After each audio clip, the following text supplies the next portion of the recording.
posgrado de Defensa y Promoción de los Derechos Humanos. Soy de origen colombiano, pero ya me hice mexicano, ya me naturalicé en México y llevo muchos años viviendo en México.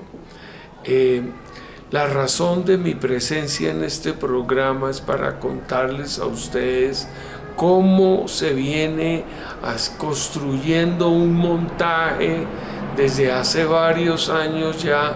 de la lógica de una invasión sobre Venezuela.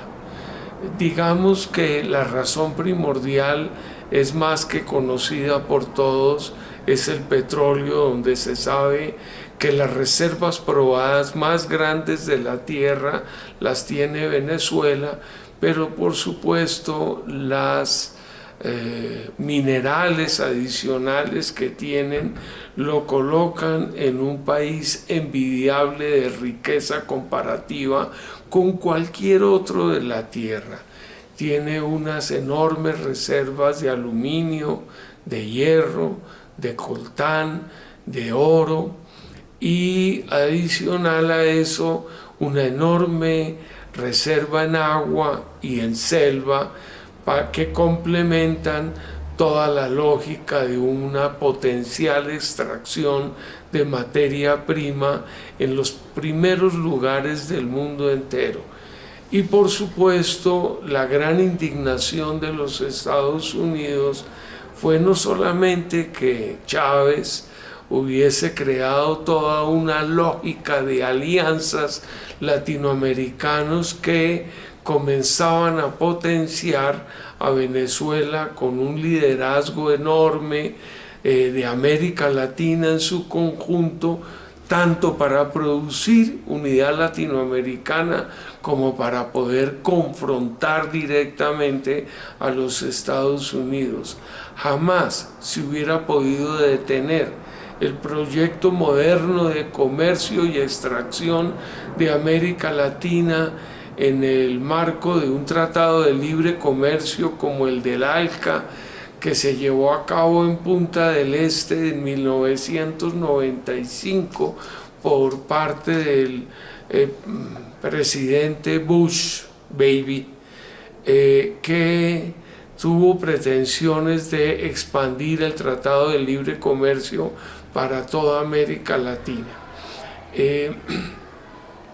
Y eso no hubiera podido detenerse si no es por el enorme esfuerzo, liderazgo y recursos económicos que puso a disposición de toda América del Sur y del Caribe y de Centroamérica el gobierno de Venezuela bajo la dirección de Hugo Chávez. Digamos que hoy la situación no es tan afortunada. La confrontación con buena parte de la dirección de PDVSA, la compañía productora de petróleo en Venezuela,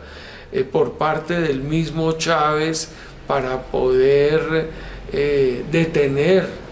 un intento de golpe de Estado que se hizo allí, llevó a que se redujera sensiblemente la producción de petróleo de Venezuela, por un lado, y por el otro, este gran proyecto de cobertura latinoamericana en forma de televisión, de una banca, de un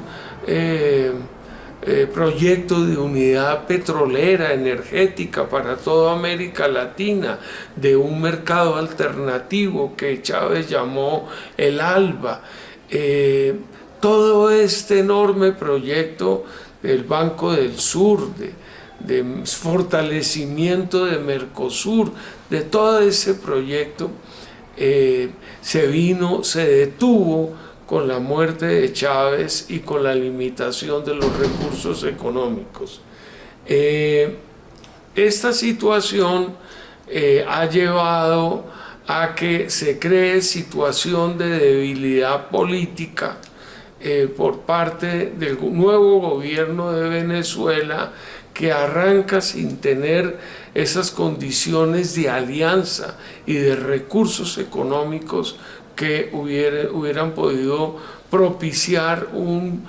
una prolongada resistencia por parte del gobierno de Venezuela, lo cual no quiere decir que la existencia de Maduro como presidente, de Nicolás Maduro, no sea también el resultado de una elección legítima. Nunca se había hecho tantos procesos electorales de tanta índole como los que se han hecho en Venezuela. Nunca ocurrieron tantos intentos de demostración que allí había democracia como la que no se ha dado en ningún otro país de la tierra. Y sin embargo, después del último proceso electoral en el que la oposición en su gran mayoría se negó a participar, porque sabían ellos que no tenían ninguna posibilidad de triunfo, entra en una situación de ganancia casi absoluta Nicolás Maduro, y es ahí donde termina siendo elegido en una mayoría aplastante por la población venezolana.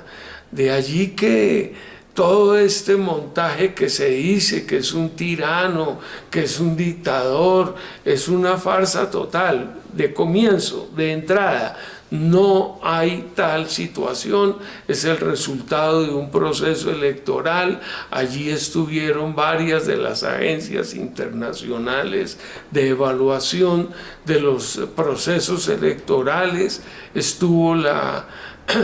observación de Jimmy Carter, de las oficinas de Jimmy Carter,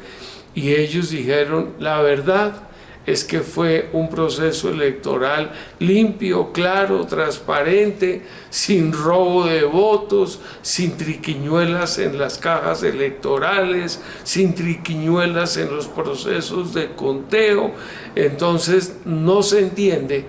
por qué de la noche a la mañana un señor que nadie conocía el día de ayer se autoproclama como presidente y dice que el otro es ilegítimo. No hay ninguna razón, pero por supuesto que esto está en el marco de una campaña de más de 2 años, 3, 4 años, increciendo, tratando de señalar que el gobierno de Venezuela carece de legitimidad.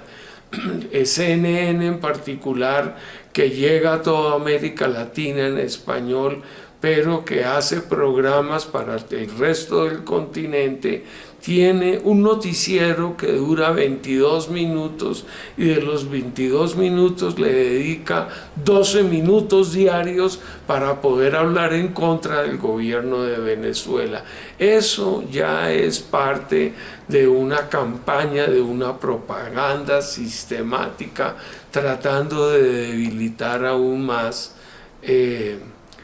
la legitimidad de Maduro en este caso, o del proyecto de Hugo Chávez en su conjunto desde los pasados 15 años. Es esto lo que nos hace suponer que se está montando una campaña muy parecida a la que se montó contra Panamá en su momento, contra Noriega, pero el mismo Noriega no se acababa de creer que la verdad es que los Estados Unidos estaba planeando una invasión rápida de enormes proporciones sobre el pequeño territorio de Panamá. Los cubanos no se acabaron de creer que fuera posible que fuera a ocurrir una invasión sobre Granada en su momento. Y por supuesto, Muammar Gaddafi nunca pensó que se pudiese producir una invasión tan terrible, tan grande, en tal proporción sobre Libia. Ni el mismo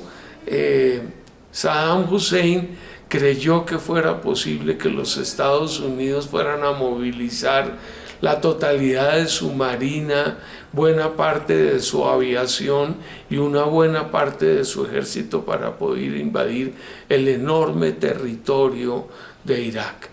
Hoy la apuesta es total contra Venezuela. El juego de que hay una crisis humanitaria, de que no hay suficiente alimento ni medicina, hacen parte de ese montaje. Hubo una reunión hace 2 años de todos los congresos de América del Sur en la ciudad de Cúcuta, fronteriza con Venezuela, donde se definió que el gobierno de Nicolás Maduro era un gobierno narcoterrorista. Qué sinvergüenza un gobierno como el de Uribe, como el de Santos, como el de Duque ahora, que sabemos siempre tuvieron ligas y nexos con el narcotráfico, porque desde el gobierno de López Miquelsen, de Turbay Ayala, la gran mayoría de los presidentes colombianos han sido elegidos con ayuda del dinero del narcotráfico. Que vengan ahora a decirle a Maduro que usted tiene recursos del narcotráfico cuando la cocaína ni se produce, ni se genera, ni se desarrolla en todo su potencial en Venezuela, sino en Colombia. Pero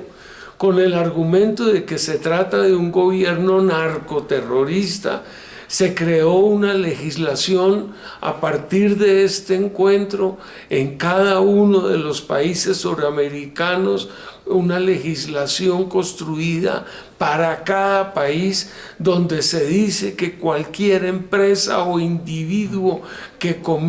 haga comercio de cualquier índole con el gobierno de Nicolás Maduro, con Venezuela, será acusado de lavado de dinero. El resultado de eso es que se produjo un bloqueo adicional al que ya venía generando los Estados Unidos desde hace varios años. Ese bloqueo, por supuesto, que ha colocado a la población venezolana en una situación de alta dificultad de aprovisionamiento de alimento y de medicinas, pero no es cierto que se haya llegado al punto de una crisis humanitaria. Hoy cualquier persona que vaya va a encontrar que las estanterías de los supermercados siguen con los elementos fundamentales de una buena alimentación. Va a observar que en las plazas de mercado se consigue fruta, verdura, leche, huevo, carnes, que es falso de que no haya ninguna clase de aprovisionamiento. Y sí es cierto que están faltando las medicinas. La responsabilidad total de esa ausencia de medicinas corresponde a las medidas de encierro en que ha colocado a Venezuela en su conjunto el gobierno de los Estados Unidos, que prohibió a todas las compañías farmacéuticas que se haga envío de medicina y alimentos para ese país.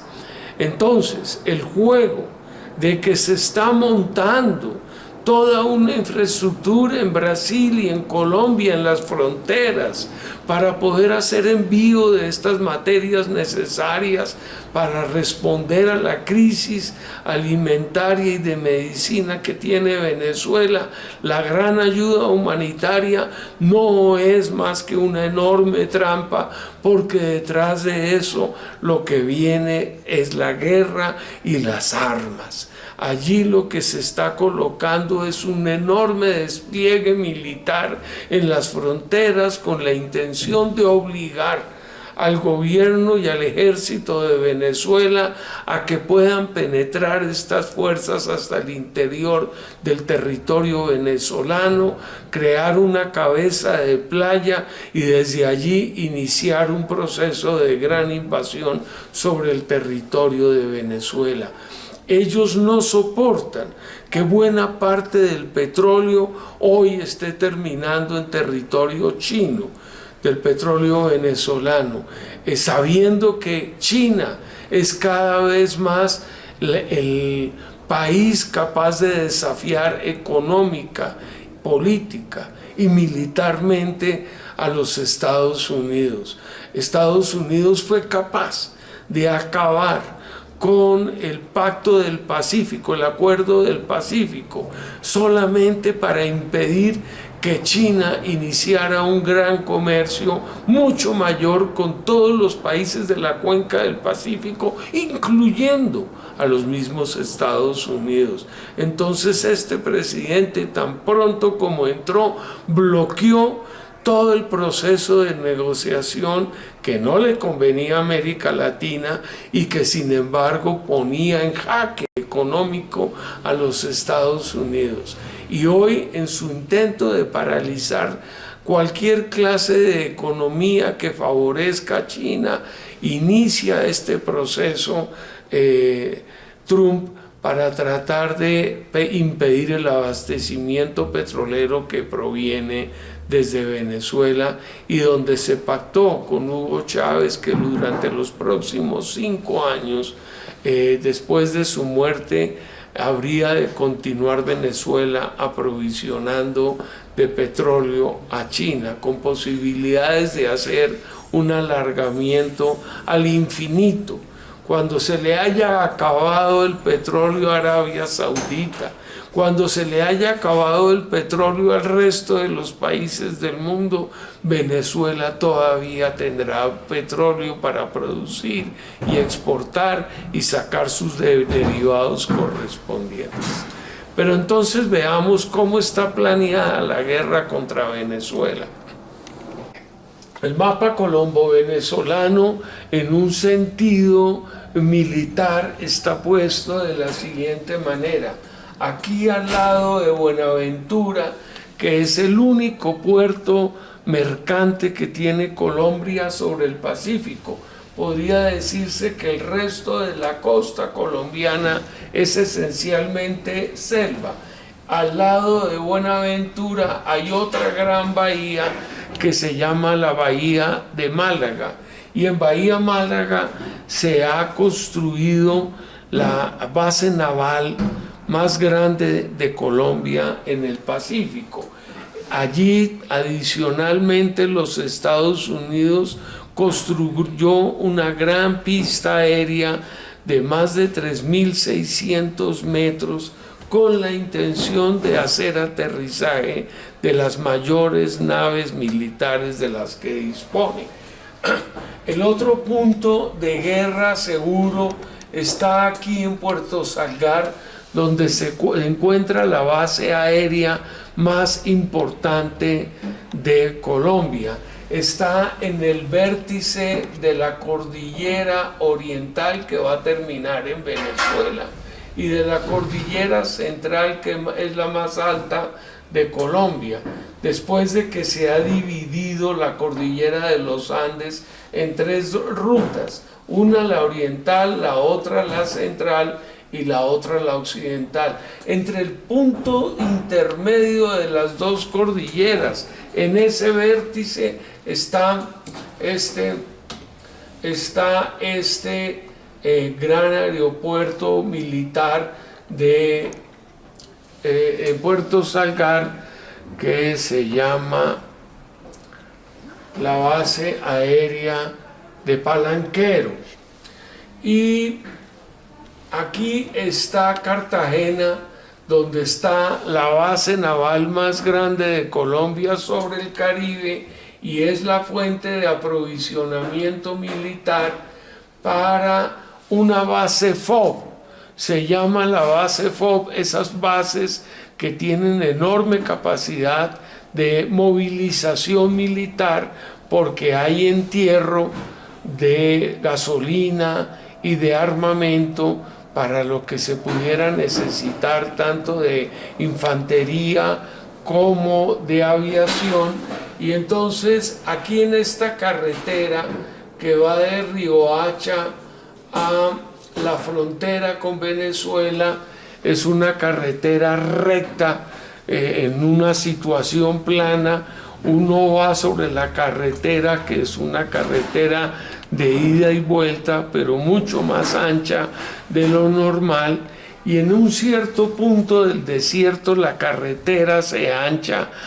para tener 3.600 metros de pista sobre un ancho de 20 metros. Eso quiere decir que es una pista aérea camuflada detrás de una carretera. Por supuesto que cualquier persona que vaya haciendo el recorrido dice: ¿y cómo se produce esta ampliación de carretera? ¿Cuál es el sentido de que se haya anchado tanto la carretera de un momento para otro y después se vuelva a angostar? Obviamente se trata de una pista. Al lado de esa pista hay una ranchería indígena totalmente vacía y desocupada, y en la parte inferior a la ranchería, en los túneles inferiores a la ranchería, está todo el aprovisionamiento militar. ¿Para qué se tiene una pista aérea a 1 minuto de distancia en vuelos rasantes de F-16 o de F-18, las naves aéreas militares de los Estados Unidos en esa posición? La lógica es una intención de bombardeo sobre el lago de Maracaibo, donde actualmente están todos los pozos petroleros de Venezuela. Más adelante se tiene planeado una gran explotación del petróleo que está en toda la zona sur oriental de Venezuela, donde están las grandes reservas probadas, pero que hasta el momento no se ha iniciado ese proceso de explotación. Por lo pronto, el bombardeo lo harían desde la base FOB y desde Puerto Berrío, Puerto Salgar, donde se encuentra la base de Palanquero. La base de Palanquero está a 12 minutos de vuelo rasante sobre el lago de Maracaibo. Y no hay que hacer gran elevación porque se puede despegar sobre el vértice de las dos cordilleras y hacer vuelo casi rasante hacia el lago de Maracaibo. Hay 2 bases aéreas adicionales dentro de la selva amazónica colombiana, que son la base de La Arandia y la base de Tres Esquinas. Y estas 2 bases tienen pistas aéreas de enorme tamaño, y cualquiera de las 2 queda a 17 minutos a vuelo rasante sobre la selva amazónica colombo-venezolana para llegar hasta Caracas y bombardear el Palacio Nacional de Miraflores. Eso lo tienen muy fríamente calculado. Adicionalmente, Colombia ha venido haciendo un montaje de fuerza militar aquí en la ciudad de Cúcuta, con la perspectiva de hacer el empujón con la justificación de una ayuda humanitaria, y los Estados Unidos ya hizo el general del Comando Sur de los Estados Unidos una visita sobre Arauca con la intención de lanzar un gran proyecto de invasión militar sobre el territorio venezolano. También sabemos que en lo que era la base Howard de Panamá, que la perdieron los Estados Unidos en el marco de los acuerdos Torrijos-Carter, hoy están siendo ocupadas militarmente de nuevo, y hay una enorme cantidad de aviones y helicópteros de transporte militar, y pensamos nosotros tienen planeado para hacer la invasión sobre el territorio de Arauca y desde allí lanzar la penetración sobre el territorio de Venezuela. Adicionalmente, en el norte de Brasil se está haciendo también una gran concentración militar, obviamente con la intención de acompañar esa invasión colombo-estadounidense, y hay planes de hacer un gran movimiento de tropa en un segundo momento desde Chile, Argentina, Perú y Ecuador hacia la frontera colombo-venezolana para continuar ampliando la penetración sobre el territorio venezolano. Lo que podemos asegurar es que, dado que no basta con un simple bombardeo, no es el caso de Granada, no es el caso de Panamá, territorios relativamente pequeños en comparación con el gran territorio de Venezuela, montañoso, selvático, lo que hace pensar que se habrá de producir una situación equivalente a la de Vietnam. Los bombardeos no significan tomas territoriales. Las tomas territoriales en última instancia tienen que hacerse a partir de un gran movimiento de infantería. Es el ejército de tierra el que hace las tomas territoriales, y hacer esa toma va a significar un empantanamiento de muchos años por parte de los Estados Unidos, y es ahí donde la situación se le va a dificultar enormemente, porque nosotros sabemos que esto va a comenzar a producir nuevos levantamientos en toda América Latina en contra de semejante barbaridad contra un pueblo hermano.